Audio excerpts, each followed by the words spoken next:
Every great story begins with a spark of magic. Welcome to the world of Devi Yakshini Media. Welcome to Devi Yakshini Media.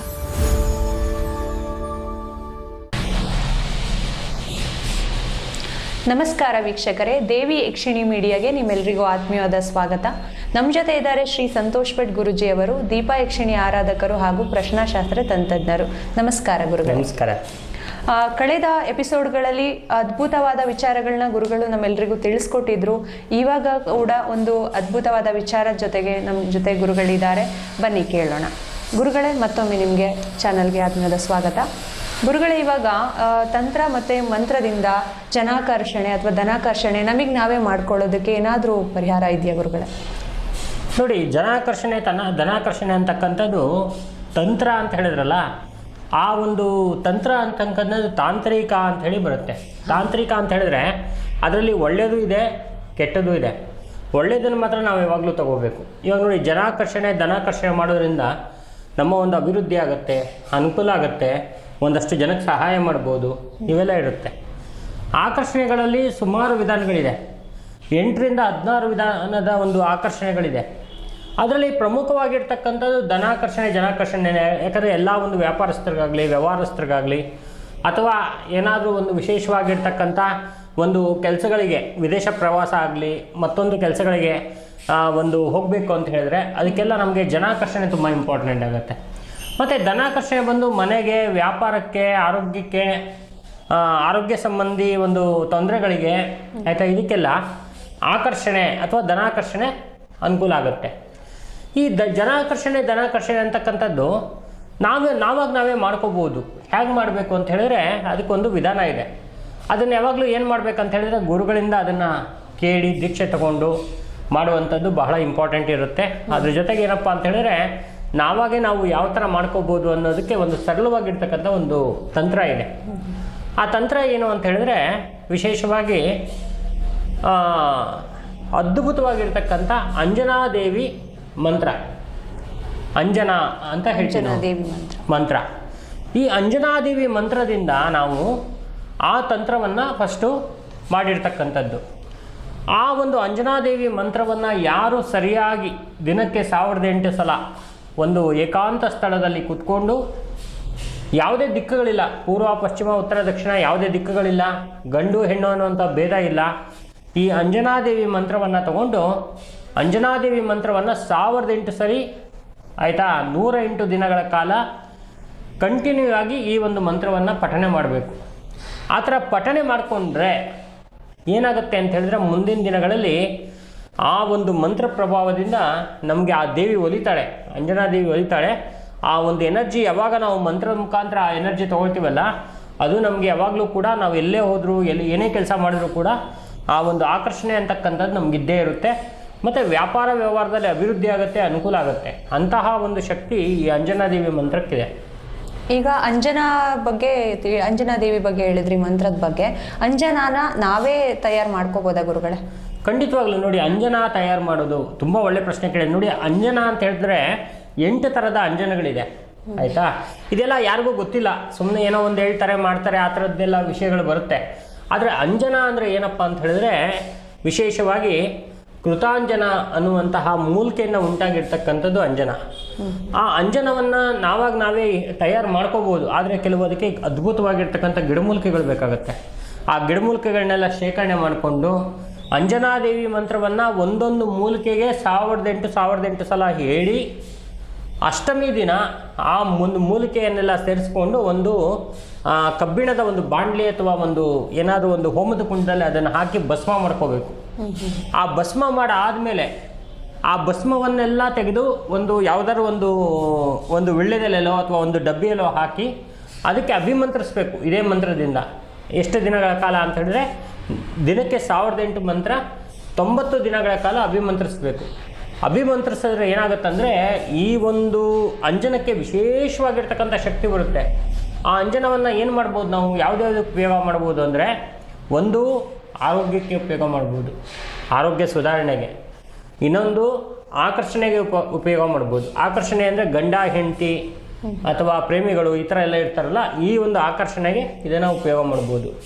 ಮತ್ತು ಇದನ್ನು ಇನ್ನೂ ಒಂದು ವಿಚಾರ ಏನಂತ ಹೇಳಿದ್ರೆ, ನಾವು ಏನಾದ್ರು ಒಂದು ಕೆಲಸಕ್ಕೆ ಹೋಗ್ತಾ ಇರ್ತೀವಿ, ಅಲ್ಲಿ ಕೆಲವರಿಂದೆಲ್ಲ ತೊಂದರೆಗಳಿರುತ್ತೆ.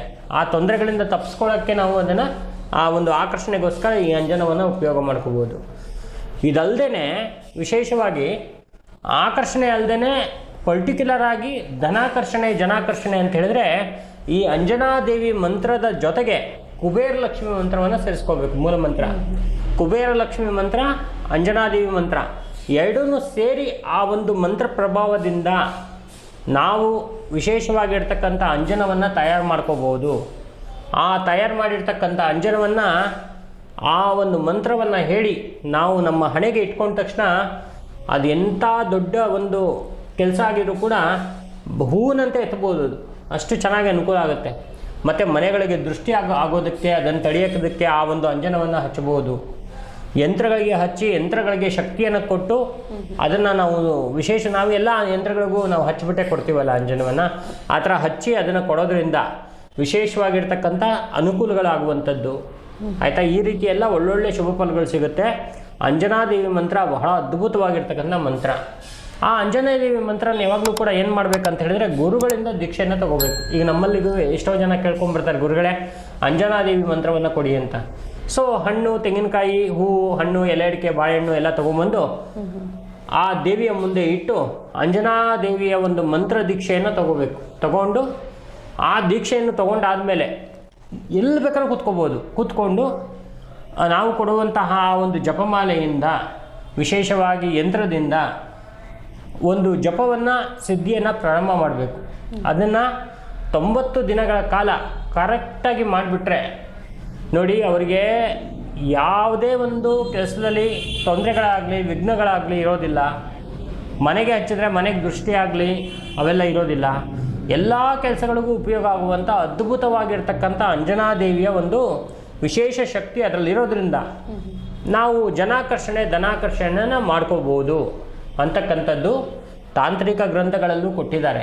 ಆಯಿತಾ? ನಾವು ಕೂಡ ಸುಮಾರಷ್ಟು ಗ್ರಂಥಗಳನ್ನ ವಿಮರ್ಶೆ ಮಾಡಿ ಅದರಿಂದ ಕೆಲವು ವಿಷಯಗಳನ್ನ ತೆಗೆದು ಗುರುಗಳಿಂದ ದೀಕ್ಷೆ ಪಡ್ಕೊಂಡಾದಮೇಲೆ ಅದಕ್ಕೆ ತಕ್ಕಂಗೆ ಕೆಲವು ಜನಗಳಿಗೆ ನಾವು ಅದನ್ನು ಮಂತ್ರವನ್ನು ದೀಕ್ಷೆ ಕೊಟ್ಟು ಅವರ ಒಂದು ರಿಸಲ್ಟನ್ನು ನೋಡಿಬಿಟ್ಟು ನಾವೇ ಫುಲ್ ಖುಷಿಯಾಗ್ಬಿಟ್ಟಿದ್ದೀವಿ, ಏನಪ್ಪ ಇದು ಇಷ್ಟು ಅದ್ಭುತವಾಗಿದೆಯಾ ಅಂತ. ಸೊ ಹಾಗಾಗಿ ಮಂತ್ರ ಬಹಳ ಚೆನ್ನಾಗಿ ಕೆಲಸ ಮಾಡುತ್ತೆ. ತಂತ್ರನೂ ಕೂಡ ತುಂಬ ಚೆನ್ನಾಗಿ ಕೆಲಸ ಮಾಡುತ್ತೆ. ಇನ್ನೂ ಒಂದಷ್ಟು ವಿಷಯಗಳಿದೆ. ಆ ಒಂದು ಯಾರಾದರೂ ಸಿದ್ಧಿ ತಗೊಳ್ಳೋರಿಗೆ ಒಂದು ವಿಚಾರಗಳನ್ನ ಹೇಳುವಂಥದ್ದು ಇದೆ. ಅದನ್ನು ನೇರವಾಗಿ ಭೇಟಿಯಾಗಿ ಬಂದಾಗ ನಾವು ಆ ಒಂದು ವಿಚಾರವನ್ನು ಹೇಳ್ಬೋದು. ಯಾಕಂದರೆ ಗುಪ್ತವಾಗಿರ್ತಕ್ಕಂಥದ್ದು ಇದು. ಆಯಿತಾ? ಸಿದ್ಧಿ ಇದೆಯಲ್ಲ, ಬಹಳ ಗುಪ್ತವಾಗಿರ್ತಕ್ಕಂಥದ್ದು. ಯಾರಿಗಾದ್ರೂ ಅವಶ್ಯಕತೆ ಇರೋರು ಮಾತ್ರ ಬಂದು ಈ ಒಂದು ವಿಶೇಷವಾಗಿರ್ತಕ್ಕಂಥ ದೀಕ್ಷೆಯನ್ನು ತಗೊಂಡು ಪ್ರಯೋಗವನ್ನು ಮಾಡ್ಕೋಬೋದು. ಈಗ ಅಂಜನಾದೇವಿ ದೀಕ್ಷೆ ಬಗ್ಗೆ ತಿಳಿಸ್ಕೊಟ್ರಿ. ಯಾರು ಬೇಕಾದರೂ ತೊಗೊಳ್ಬೋದಾ ಅಂಜನಾ ದೀಕ್ಷೆ? ಬಂದು ನಿಮ್ಮ ಹತ್ರ ಹೇಳಿದ್ರಿ ನೀವು ಕೊಡ್ತೀರಾ ಅಂತ. ದೀಕ್ಷೆ ಮಂತ್ರಗಳ ಬಗ್ಗೆನೂ ತಿಳಿಸ್ಕೊಟ್ಟಿದ್ದೀರಾ. ಅಂಜನಾದೇವಿ ದೀಕ್ಷೆ ವಿಶೇಷತೆಗಳೇನು ಗುರುಗಳೇ? ನೋಡಿ, ಅಂಜನಾದೇವಿಯ ದೀಕ್ಷೆಯ ವಿಶೇಷತೆಗಳೇನಪ್ಪ ಅಂತ ಹೇಳಿದ್ರೆ, ಇದನ್ನು ನಾವು ಪರ್ಟಿಕ್ಯುಲರ್ ಆಗಿ ಅಷ್ಟಮಿ ದಿನ ಪ್ರಾರಂಭ ಮಾಡುವಂಥದ್ದು. ಸಾಯಂಕಾಲದ ಹೊತ್ತು ಶುರು ಮಾಡಿದ್ರೆ ತುಂಬ ಶ್ರೇಷ್ಠ. ಯಾವಾಗಲೂ ಕೂಡ ಕೆಂಪು ವಸ್ತ್ರವನ್ನು ಹಾಕ್ಕೊಂಡು ಈ ಒಂದು ತಂತ್ರವನ್ನು ಮಾಡಬೇಕು. ಮತ್ತು ಇದೆಲ್ಲ ಮಾಡೋದ್ರಿಂದ 8 ಥರದಲ್ಲಿ ಒಂದು ವಿಶೇಷ ಅನುಕೂಲಗಳಾಗುತ್ತೆ. ಒಂದು ವಿದ್ಯೆಗಾಗುತ್ತೆ, ಒಂದು ಮನೆಗೆ ದೃಷ್ಟಿ ಅದಾಗುತ್ತೆ, ಮನುಷ್ಯನ ದೃಷ್ಟಿಗಾಗುತ್ತೆ, ವ್ಯಾಪಾರಕ್ಕಾಗುತ್ತೆ, ಮತ್ತು ವ್ಯವಹಾರ ಅಂತ ಹೇಳಿದ್ರೆ ಮಾಡುವಂಥ ದೊಡ್ಡ ದೊಡ್ಡ ವ್ಯವಹಾರಗಳಿಗಾಗುತ್ತೆ. ಮತ್ತು ವಿಶೇಷವಾಗಿ ಏನಪ್ಪ ಅಂತ ಹೇಳಿದ್ರೆ, ಈ ಒಂದು ಕೆಲಸಗಳಲ್ಲಿ ಹೋಗಿ ಅಲ್ಲಿ ಈ ಕೊಲಿಗಾಗಲಿ ಅಥವಾ ದೊಡ್ಡ ದೊಡ್ಡ ಇವರಾಗಲಿ ತೊಂದರೆಗಳು ಕೊಡ್ತಾ ಇರ್ತಾರೆ, ಎಷ್ಟೇ ಮಾಡಿದ್ರೂ ಅದು ಕ್ರೆಡಿಟ್ ಇರೋದಿಲ್ಲ, ಅವರಿಗಾಗುತ್ತೆ. ಸೊ ಹೀಗೆ ಮತ್ತು ಗಂಡ ಹೆಂಡತಿ ಪರಸ್ಪರ ಏನಾದರೂ ತೊಂದರೆಗಳಿದ್ದರೆ ಅದಕ್ಕಾಗುತ್ತೆ. ಮತ್ತು ವಿಶೇಷವಾಗಿ ಏನಪ್ಪ ಅಂತ ಹೇಳಿದ್ರೆ, ಇದೆಲ್ಲನೂ ಹೊರತುಪಡಿಸಿ ಏನಾದರೂ ಒಂದು ರಾಜಕೀಯದ ಒಂದು ಕೆಲಸನೋ ಅಥವಾ ಕೋರ್ಟು ಕಚೇರಿ ಒಂದು ವ್ಯವಹಾರನೋ ಅದಕ್ಕೆ ತುಂಬ ಒಂದು ಕೆಲಸವನ್ನು ಇದು ಮಾಡುತ್ತೆ. ಇದೇ ಇದರ ಒಂದು ವಿಶೇಷ. ಆದ್ದರಿಂದ ಈ ಒಂದು ಅಂಜನಾ ಮಂತ್ರವನ್ನು ಎಲ್ಲರಿಗೂ ಇದು ಅವಶ್ಯಕತೆ ಇದೆ.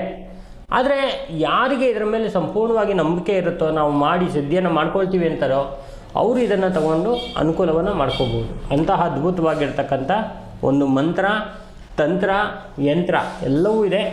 ಯಾರಿಗೆ ಅವಶ್ಯಕತೆ ಇದೆಯೋ ತಗೋಬಹುದು. ಜನಾಕರ್ಷಣೆ ಬಗ್ಗೆ ಮತ್ತು ಆ ಜನಾಕರ್ಷಣೆಗಳ ಬಗ್ಗೆ ಮತ್ತು ಯಂತ್ರ ತಂತ್ರದ ಬಗ್ಗೆ ಮತ್ತು ದೇವಿ ಬಗ್ಗೆ ತಿಳಿಸ್ಕೊಟ್ಟಿದ್ದೀರಾ, ಅಂಜನಾ ದೇವಿ ಬಗ್ಗೆ. ಧನ್ಯವಾದಗಳು ಗುರುಗಳೇ.